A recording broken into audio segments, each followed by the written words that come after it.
ریاست کارهای داخلی ولایت ختلان روز 3 اپریل سال 2024 از بازداشت 3 نفر خبر داد که در دوره تخمگذاری ماهیان دست به شکار شیرمویی زدند.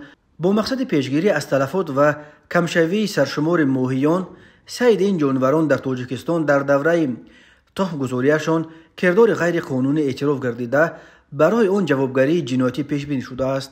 بنا به گزارش ریاست وزارت کارهای داخلی ختلان، اخیراً از جانب کارمندان میلیسیا در برابر ترتیب دادن چندین سند حقوق ویرانکنی ماموری همچنین یک حالت جنایتی نیز آشکار گردید که این کردار خلاف قانون سبب در اساس ماده 230 کودکس جنایتی تاجیکستان به جوابگری جنایتی کشیدن صادرکنندگان آن گردید.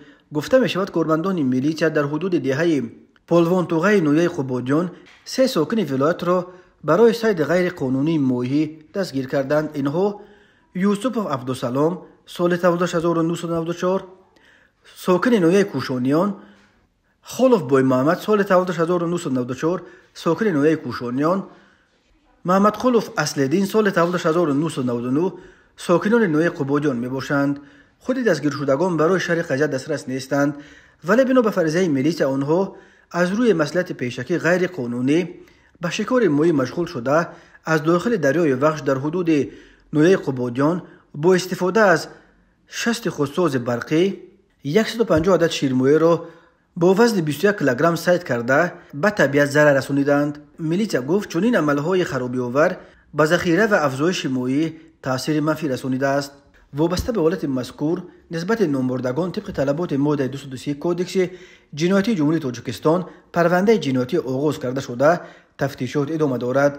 این بند قانون برای صید و غیر قانونی ماهی یا دیگر نمود حیوانات آبی همچون جزا جریمه بزرگ به مبلغ از 300 تا 2000 نشان دهنده برای صبح، یعنی از 21600 سامانی تا 144000 سامانی را پیش بینی می کند. یعنی به این 3 نفر برای صید 150 شیرمویی در مجموع جریمه به اندازه تا 432000 سامانی یا نزدیک $40000 تهدید می کند.